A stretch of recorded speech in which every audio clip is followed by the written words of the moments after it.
Welcome to Releasing Your Inner Dragon, where story creators talk story creation. Drake is an award-winning fantasy novelist and creative writing teacher. You can find his epic fantasy series, The Genesis Oblivion, on Kindle Vella.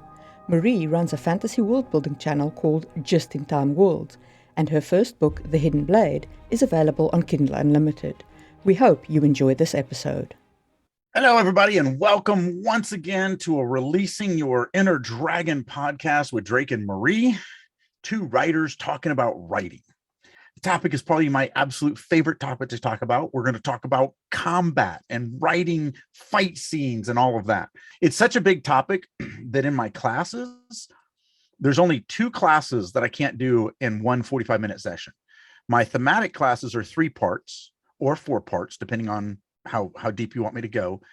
And my anatomy of an action scene class is 2 parts because I can't do it in an hour. So somehow we're going to talk about it and rabbit chase and go down all sorts of different corridors. And we're going to try to stick to a 50-minute timeline because I've got a timer because I've got another meeting after this. So let's start with your action scene. Probably isn't as exciting as you think it is. When you're writing a prose action scene, bear this in mind. You are not writing a on-screen action scene. You cannot Michael Bay your way through this. You cannot have cool explosions going off and make it exciting that way. So I have a problem with some authors who put action scenes like in the beginning of their book, because even if a character dies in one of these action scenes, I don't know these characters, I don't care about them, therefore their death is meaningless to me. And I'm not going to say it again, but I told on a previous podcast the interaction I had with Patrick Labruto. Yep. When he read me my very first thing that, I can't even read anymore. Mm-hmm. He was like, "You're one of the best writers of fight scenes I've ever read in my life. You have to open this book with this fight scene. It's so amazing." And it didn't work when I rewrote it. And that's it, right? You've got to care about the character. So opening with an action scene is not necessarily the way to go, unless you're doing the action scene just to raise the tension for the character running away, which is, I guess, one way of doing it. Yep. And I do that in my current work in progress. I've got this chick that her opening chapter, she is just running what you think for her life. She's this little 16-year-old skinny waif of a girl, and it's 2:00 in the morning. It's the horrible, worst part of town. And there's 3 drunk, nasty men hot on her trail. And it's great. It's a great way to do it.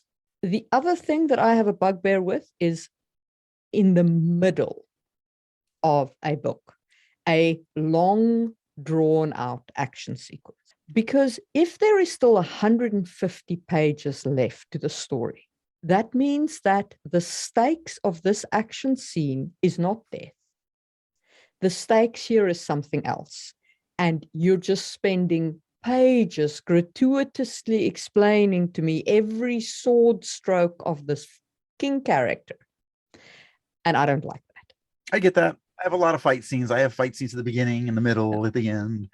But here's the thing. And this isn't unique to fight scenes, but in my anatomy fight scene class, I do stress this. I do talk about this. I actually have it open on my other monitor, so I'm going to keep looking this way. Like with every scene, a fight scene is more than just the elements. So a fight scene is not a fight scene at any time in the book. At the beginning, middle, end, it doesn't matter where it is. It can't be just a fight scene. It has to do one of several things. And it doesn't have to do all of these, but it has to do 1 or 2 of them every single time. It has to move the plot. The fight scene has to be there. And again, it doesn't have to do this. This is one of the things that it needs, that it can do. It's vital that every scene moves the plot. And so if you can make that fight scene move the plot, then it should. It should grow the characters.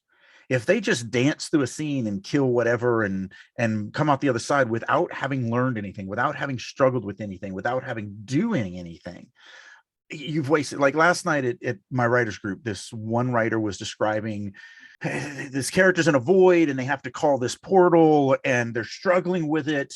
And it was well done to that point. And then the character gave up and then the portal appeared and they were like, wow, that's really weird because the portal's not sentient. The portal's not making decisions. And I'm like, no, it has to be a struggle. One of the other writers said, I don't know if this is a good analogy, but it should be like a fishing moment where you hook the big fish and you're like, oh, I'm reeling it in. Oh no, I'm not. Oh wait, no, I am. Oh, it's gonna break my. Oh, I'm gonna. And then they finally, like, it has to be the character overcoming that. So that's, it has to grow that character. And again, it doesn't have to do all of these, but it has to do 1, 2, 3 of these if you possibly can. It has to raise the stakes. So like Marie said, if you have if you have one character, one protagonist character, Conan, in a Conan book, Conan gets into all sorts of scrapes. Nobody ever thinks to themselves, ooh, I wonder if Conan survives this fight. Yeah. No, Conan's always going to live because his freaking name is on the cover. Like, and plus we already know how his story ends. So every story is pretty much a backstory. So he's not dying, and we know he's not dying, but there still has to be stakes. Yes. So even if it's, that, now I write multi-character stories. So occasionally I don't Martin characters. That's, I used to think, oh my gosh, I'm going to write a story where I kill every main character. And then I read Game of Thrones. Song of Ice and Fire. Yeah. Yeah. I'm not doing that. I'm not doing that because that's not, even though the thing was hugely successful, it wasn't hugely successful for that. That's actually the one thing that everybody hated. But there has to be some stakes. Maybe it's the death of a secondary, tertiary character. Maybe it's losing something. Maybe it's, if I don't defeat whatever this is, then bigger bad stuff happens, or I can't get to where I'm going, or whatever. But the stakes have to, like, you're in a fight scene. That is the ultimate for having the highest stakes you can have. And so if it's not the character's death, which again, if you're, like Marie said, if you're writing that single point of view character, then it's making it to the end. I mean, you can't tell the story without it. So it's sort of like Susan Collins one time in an interview said, somebody asked her, why did she write Hunger Games in present tense? And she said, well, I always wanted you to think that the narrating character may die. And I'm like, it is a first person story. First person. Unless the last 150 pages of your novel are just blank pages, then they're gonna live. They're gonna live. They're gonna make it. They're gonna make it. They're gonna make it till at least the end of the book. Right. You're not fooling anybody. You're not. No one's worried about that. But the stakes have to be there, and they have to be high. It's a combat action scene. The stakes have to be there. Bruce Willis in Die Hard, he's going to live through the whole thing, but it's still everything. And that's why they do all sorts of things. It's like, oh, he's killing people easily. Let's make him walk across glass with bare feet. That's going to screw it. Like, they're constantly throwing stuff in his way to make it worse and harder and worse and harder. And his wife is one of the hostages, and all of these things. And so those stakes just keep getting raised, and Bruce Willis is making it. Yeah. You assume his wife is probably going to make it. But there are stakes. And it doesn't have to be like, you can have a scene where there's a fight between two characters who are friends, and their friendship could half break on this, and that can have an emotional impact, and those stakes can matter. So I guess I should go back and say, actually, it's not so much that I have a problem with fight scenes in the middle of a book. I have a problem with what D&D calls random encounters. Yes. You are not going to kill your characters to a random encounter goblin raid. You are wasting my time by me reading about these 6 goblins who are literally just there so your character can slaughter them. That's not fun to read.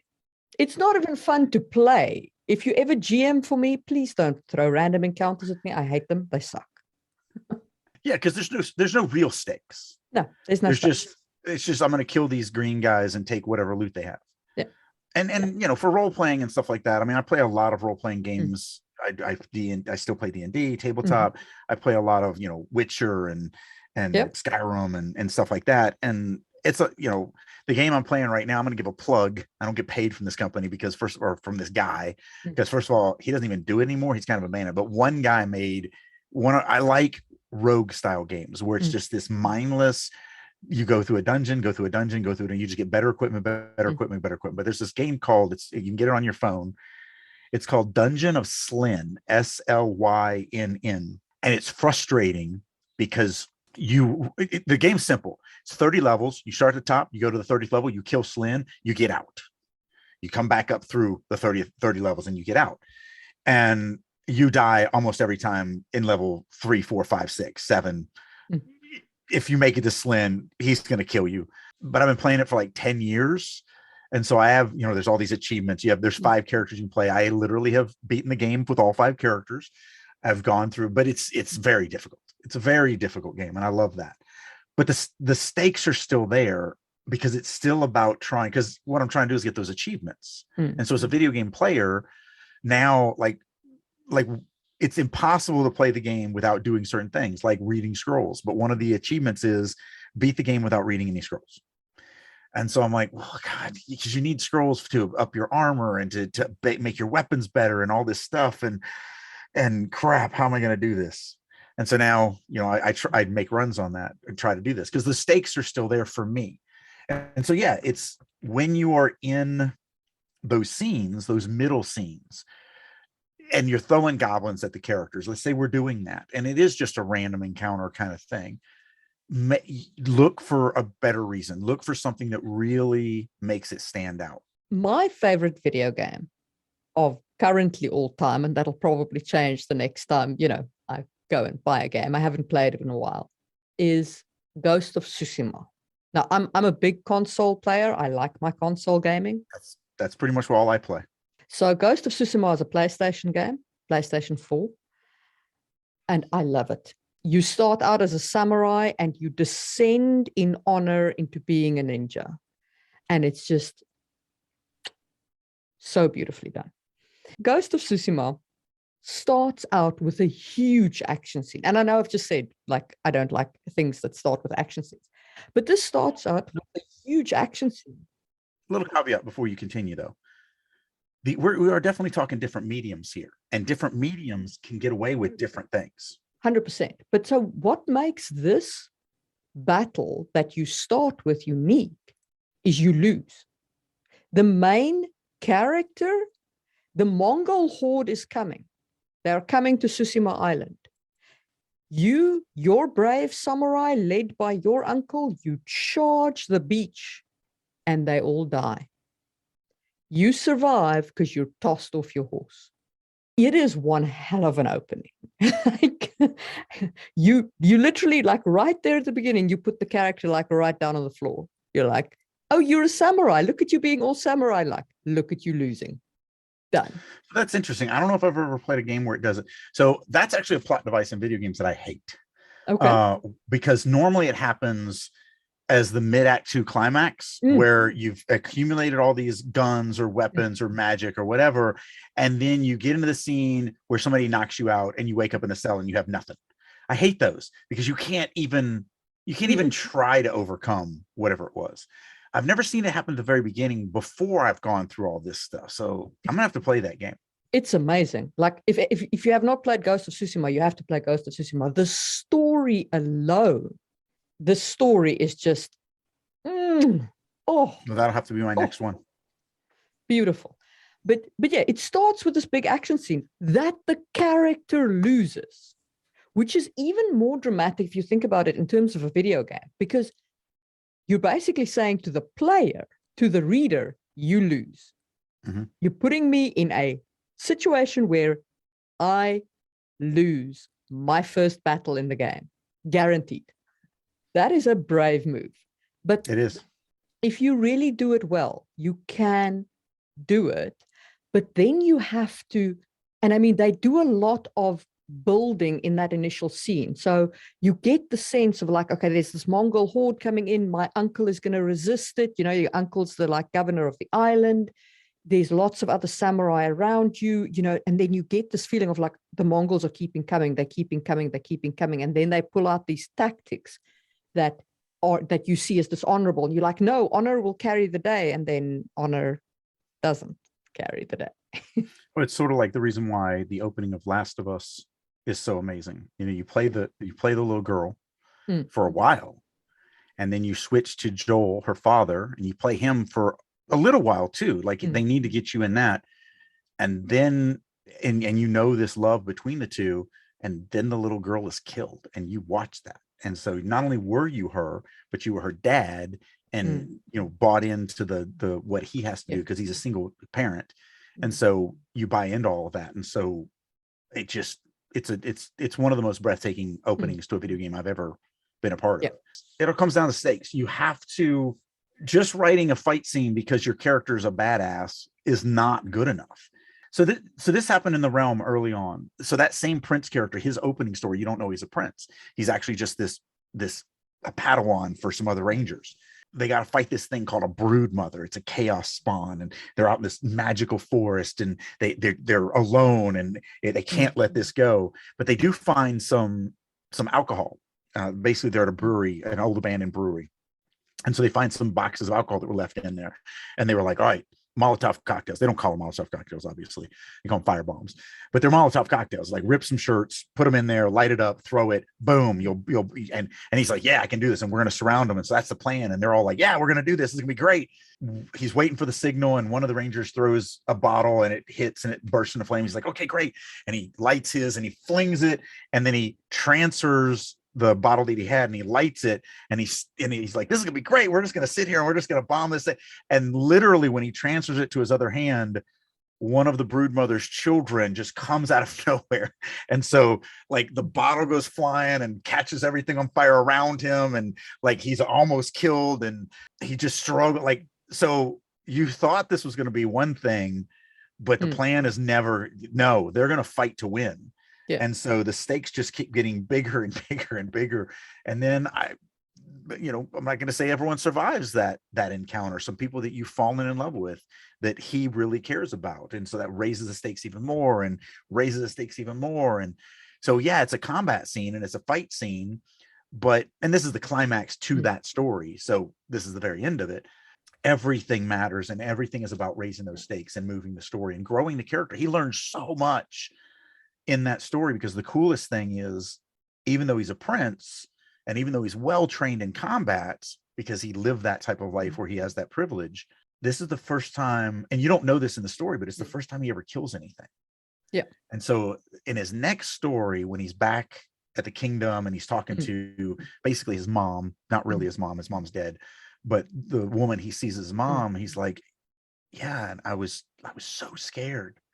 Like, I've never been in, I've trained, but I've never been. And so that, even that little scene, which is a dialogue scene, starts to because then you think back and you're like, but he was, because you really can't just freak. I mean, he could just fall on the ground, but then he would have gotten eaten, and that would have been the end of his story. And a lot of real people do that. I started watching Squid Game just this week. It's a crazy. I know. I've watched the first episode. So in the first episode, I'm not gonna finish it. Right. And I am. I'm it's right up my alley. And that's the thing, it's subjective. In the opening scene, they're playing red light, green light. And so if you remember as a kid, green light, you start going forward to try to get to the end. Red light, you have to stop. And the person turns around. If they see you moving, you're out. When this one, if they see you moving, you get shot to death.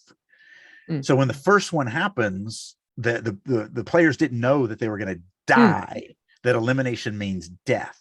One of them turns and takes off running and dies for it. But it starts this panic where most people still just stand rock still going, what are you guys doing? Don't move. But, a quarter of them panic and die. Panic, get that mob mentality, and they go. In a story, a character can do that, but you don't want to do that with your protagonist. Yeah. So I want to say yes, but also no, because I have, so in the second book, I have a pacifist character, a character who literally, by his religion, does not engage in violence. Right. So if he is the subject of an attack, he will die. Right. But he has two, big combat characters who are there to make sure that doesn't happen to him. And that is why I have a fight scene at one point, and that fight scene is to illustrate the world, how the dynamic works, and to advance the plot. So the stakes are different there. I don't think at any point you feel that the characters are in any danger, but you learn a lot. So that's the next point. So move the plot is very important. Growing the character, very important. Raising the stakes, very important. Try to do one or all of them. I mean, those are three kind of big things. Technically, I try to do all five of these in a fight scene. But the fourth one is the reader must learn something they didn't know. Yes. And so as you start showing relationships or world building stuff or battle magic. Right. So like the little chick that I talked about, the little 16-year-old girl running in the alleyways of the worst part of town being chased by 3 rapists. I wanted to show, and that's her opening chapter, and it's a huge fight scene. So every one of my scenes, and I say this all the time, you have to have a turn at the end of every scene or it's not a scene. If you don't have a turn, and there's 2 types of turns, there's revelation turns or action turns. So a revelation turn is, we have a scene where me and you are sitting in a cafe and we're married and I learned that you're cheating on me. That's a revelation turn. So, and that's where it ends. That's kind of the hook. That's how you end a scene dramatically. Or we're sitting in the same cafe and we're eating and ninjas attack. So that's an action turn. Yeah. So a lot of fight scenes are the action turn. They're the, when it's resolved that you're going to get that. This one isn't. This scene, even though it's, a fight scene, is actually a revelation turn, because the turn happens after the fight scene is over when something else happens. Yeah. And you go, oh. So it's something that the scene gets information that way. But in the fight, the information that I'm giving to the reader is, by the way, you're following this little waif of a girl who looks 16. She's not human, and she's 20 times stronger than anyone on the planet, and she is a remorseless killing machine, and she was never in any danger. She was actually hunting them. She is luring them to a place where she can absolutely slaughter them. That's information that the reader's getting about this character because it's her opening scene, and I wanted to start with that.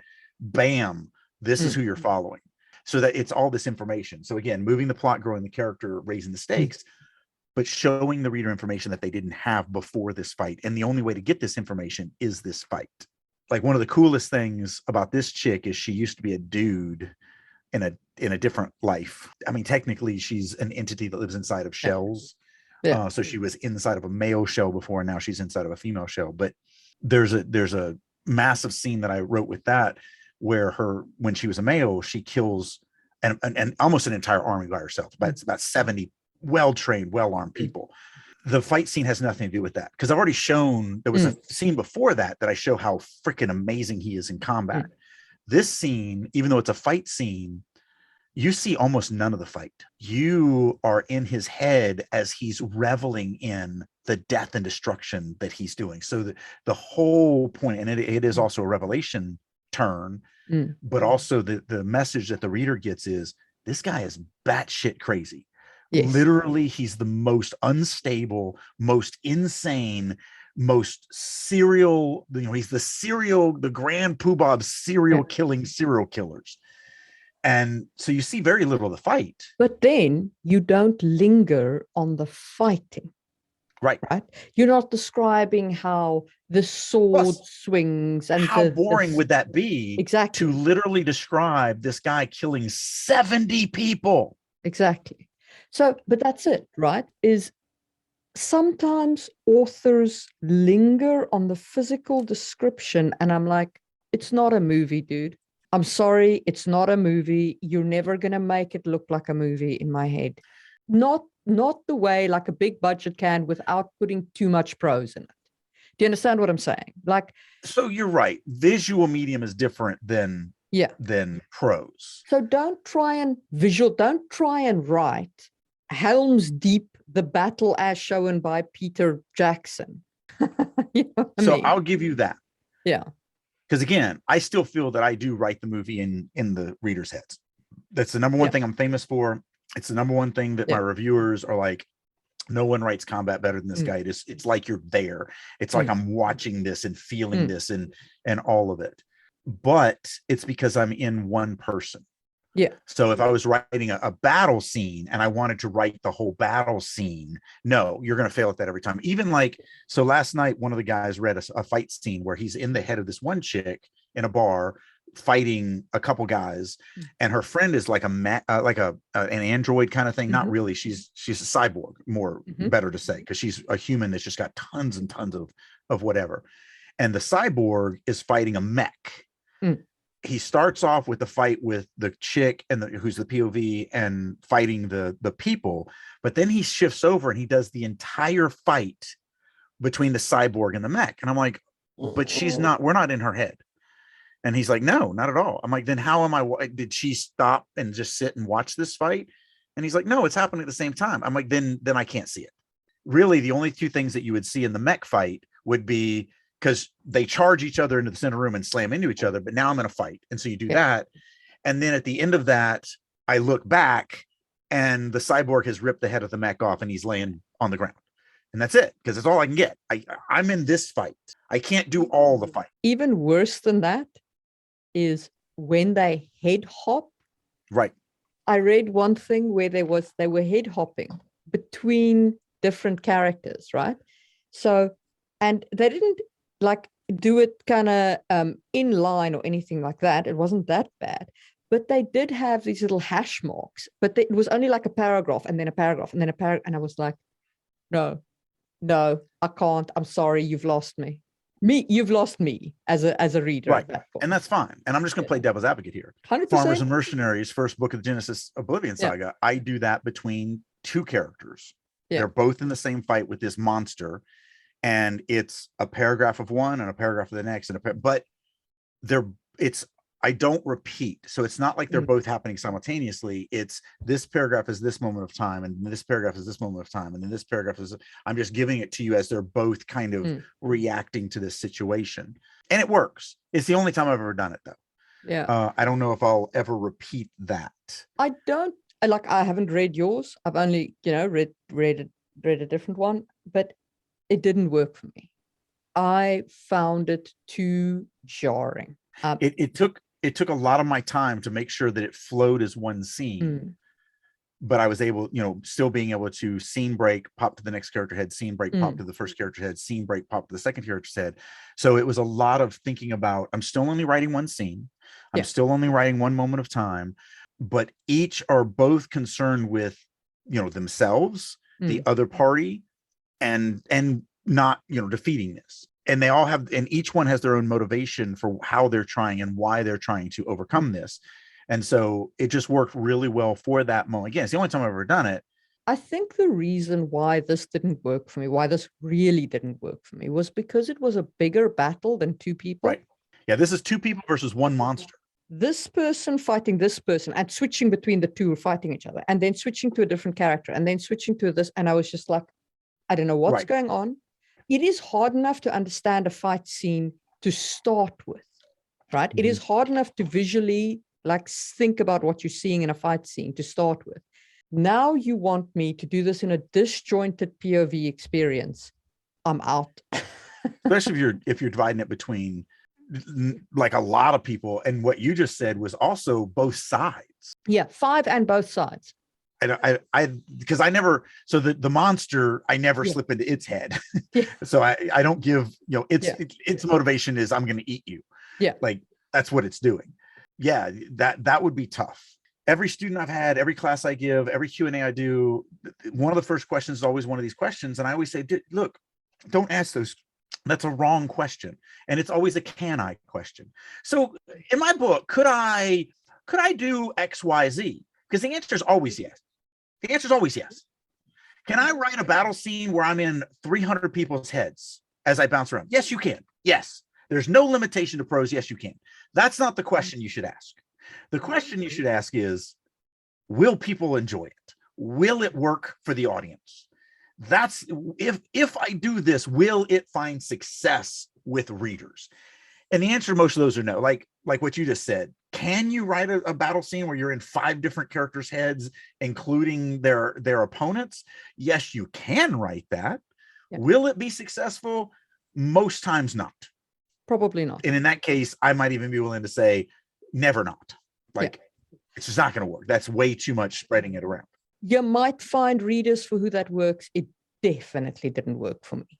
So this goes back to the last podcast about subjectivity. Yeah. It is subjective.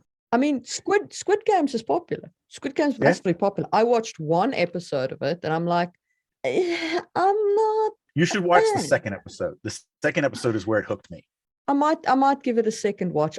Or I might give it a second episode a watch. It was just like, okay, it's an interesting premise. Right. I get the that premise. was me with the first one. But there's no way they're going to hold my interest for an entire season. Yeah, I'm just not that into blood and guts. Then I watched the second episode. Yeah. So they did exactly what we've been talking about here. They started with this action scene, but you weren't invested in any of the characters. And in the second episode, it's all about investing you into the characters. And so if they had flipped that around, and me and one of my writer cronies literally were talking about that, about how if they had just flipped that around, make me invest in the characters first, and then go into this horrid, blood and gore game, they would have bought me a lot sooner. Luckily, I did both first and second episode. But TV does this a lot. They start in the middle of the action and then flashback, and it makes me hate it. I hate it. I'm like 6 hours earlier, 3 days earlier. I hate them. They're almost always done incorrectly. The only reason you're doing that is because you started your story in the wrong place, because you want to try and hook me with your flashy action scene. I don't care. It's even worse than that, because most of the time it's just the climax. You just showed me the climax. Yeah.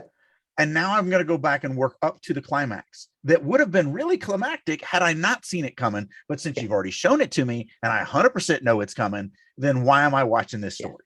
You literally read the last chapter of the book to me and then started reading from the beginning. Why? Why did you give all that away? There is one show that did it great, but it's stupid the way they did it, and that's Breaking Bad. Because like the opening of the pilot, there's an RV just racing to beat the devil through the desert, just making wide, crazy turns and almost flipping, and a hazmat pants flies out and the camera follows it and it lands in the desert and the camera's just looking at it. And then it says a week earlier. Like none of that means anything. No, like it's so off the wall. Like in the second season, there's one where you're looking at a pool. But that's not actually the climax, right? It's not. That's just a piece of hazmat material. Right.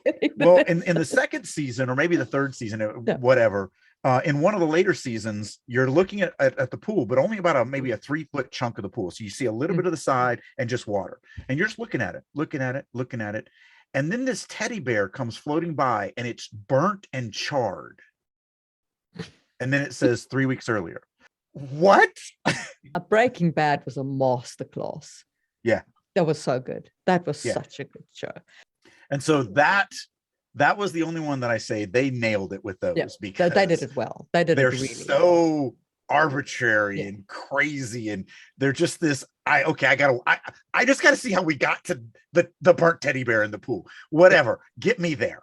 I just need to see how that happened. How did we get to this teddy? Right. But when you watch the hero get shot in the chest by the villain, okay, but I knew that was coming anyway. Like John Wick ends that way, or starts that way. John Wick, the first one, starts with him in an SUV. The SUV rolls up and slams into a little wall, and he gets out and holding his guts, and he lays against the wall that he just ran into, and he just bumps into. He's only going like 5 miles an hour when he comes in, and he pulls out his phone and he watches his dead wife, a little video of it. And it's like, I don't care about John Wick at this point. I don't care about the dead wife. I don't care about any of this stuff. And obviously he's going to get shot. You've got nothing but shooting in the trailers. Why do I care? And so I don't understand why they started there. So the one thing that I want to talk about before we close up here is combat scenes and making them visual. I think that one of the things that people miss is they try and replicate the chaos of combat in their writing. It's important to show kind of the staccato beats of combat. You do want people to be able to follow what's going on. And so one of the best beats that I've ever heard about in terms of combat writing is action, reaction, action. Like beat, beat, beat. And then break paragraph and staccato to somewhere else. And beat, beat, beat. So that you at least have a coherent little moment. That's the one in my anatomy of an action scene class, one of the things is always stick to an action reaction format, because you're not going to lose the reader as you're going through. They need to know what's going on, when it's going on, how it's going on. And a step before that is, there's two ways to write a combat scene, and it depends on what you're trying to accomplish. You can either slow down time or speed up time. That's it. There's no other, you can't write it in real time. So you either have to slow down time where you're going blow by blow and you want to do action, reaction, action, reaction, action, reaction, or you speed up time and the combat, the actual fight doesn't really get shown. You just know what's going on because you're doing something else. So like in that scene that I just talked about where the guy kills an entire army by himself, it's not about the fight. The whole purpose for that is, I wanted to build it up. So he already killed a bunch of groups, but he'd never gone up against an actual fully armed, fully ready, fully prepared, just badass army. Single-handedly just walk in. And so I did want, that's one of the things that I'm teaching the reader. Like, look, reader, you saw how badass he was when he was fighting 4 guys. That's nothing. That's literally like, let me show you. He can walk into 70 guys and not be in any danger. He literally, it's like Superman wanting to kill an army. It's going to happen. You're not going to do anything to Superman. But again, that's one aspect. I'm teaching the readers that, but really the whole point of the scene was to show how insane he was. And that's not going to happen with what he does. That's going to happen inside his head. And so again, that's something different. And then the fifth thing that I do want to throw in here, because I talk about 5 things in what you have to do during a fight scene, and the fight is not one of them. Obviously, if you're doing a fight scene, the fight's happening. But there's 5 things you have to do, and the last is you have to force the reader to feel something. And again, so move the plot, grow the character, raise the stakes, show the reader something they didn't know, and make them feel something they haven't felt before. I try to do all 5 of them in every fight scene, but you want to do as many as you can. I'm not going to ever say you have to do all 5, because I don't know if I've done all 5 in every one of my fight scenes, but I know I've done most of them. And that's the thing that you're doing. And notice none of that has to do with anything with the fight itself.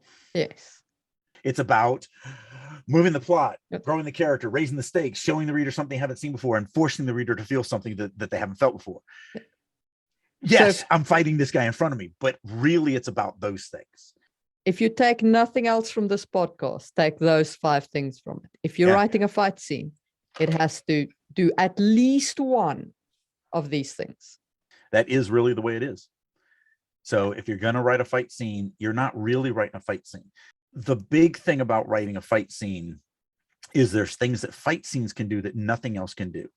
And this is a short list, but violence can do things in a story that no other type of writing, no other type of scenes can do. First of all, it's primal, it's visceral, it's pure emotion. Nothing is as amazing to write or read as a visceral, pure emotion kind of scene. And so I love writing violence for that, because I can literally just everything else is superfluous. It's all about me trying to kill you, or you try to kill me, or me trying not to be killed by you, or whatever. It doesn't get any more raw than that. We've already talked about raising the stakes, but literally nothing raises the stakes higher than death, or the threat of death. And so, again, we've talked about the importance of it, but it is one of the things that violence can do better than anything else. It also shows willingness. When a character's willing to die for what they're trying to do, nothing else can do that. No other type of scene. Talking your way out of getting a ticket is nothing like getting out and trying to kill the cop so that they don't give you a ticket. There's nothing that shows the willingness more than that. And nothing grows a character more than violence. You can grow the character in other ways, but in violence, it's this amazingly fast and visceral growth. Nothing, and the 2 most important for me is, nothing evokes more sympathy in a reader or evokes more hate in the reader than violence. And so what I mean by that is, and I say this all the time, let's say after this, I'm going to go out and just pick up a random person, douse them in gasoline, and light them on fire. How many people want to come help me? Everyone's like, well, no, that's horrible. No. And yet if you watch The Burning Bed, which I know dates me a little bit, but you get to live through the suffering of this woman in this domestic abuse relationship. You get to really hate that person. This person has a mother. This person has hopes and dreams. And yet when she burns him alive, which has got to be one of the worst ways to die for a human being, when she burns him alive, you're like, girl, I got some gas in my garage. I'll bring it over. I will do this with you, because the story has evoked so much sympathy in the reader and so much hate in the reader that, you know, if I say, let's go burn somebody, you're like, not a chance. But you go through that and you're like, oh yeah, let's burn that I'm guy. there. Yeah. And so those are some things that combat violence and it fights. That's why I write a lot of them, because as long as you're pushing the story on those 5 things we talked about in the beginning, these are the things you can accomplish through a combat scene that you just can't. You can accomplish in other ways, just not as good, just not as great, just not as amazing as you can in that. And so at least I wanted to end there, because again, nothing does this better. And on that note, we will see you soon for another episode of Releasing Your Inner Dragon. Thanks for listening. Hey guys, Drake here. Thank you so much for listening to Releasing Your Inner Dragon podcast. I hope you're getting a ton of information and maybe even some nuggets of gold that you can take into your own writing to help you on your journey of story creation. A couple things I want to throw at you. First of all, for the first time in years, I am opening myself up to being a private mentor again. If you would like for me to work with you to improve your writing right now, reach out to me. You can either go to my website, maxwellalexanderdrake.com, and send me a contact form, or just email me at author@maxadrake.com. Also, as many of you may know, I've been out of the novel game for quite a few years. I was the lead fiction writer for EverQuest Next from Sony. I've been in the movie and TV industry for a few years now, but I am excited to say I'm back into the novel game. I've actually been working on a novel for a little while now, and I'm going to start dropping it on Amazon's Vella. So if you're on that platform, look me up, Maxwell Alexander Drake. Thank you again for listening, and as always, keep writing. Hi guys, this is Marie from Releasing Your Inner Dragon, and I hope you're enjoying the podcast. If you're interested in more content on fantasy world building, head over to YouTube and look up Just in Time Worlds. I release tons of content there.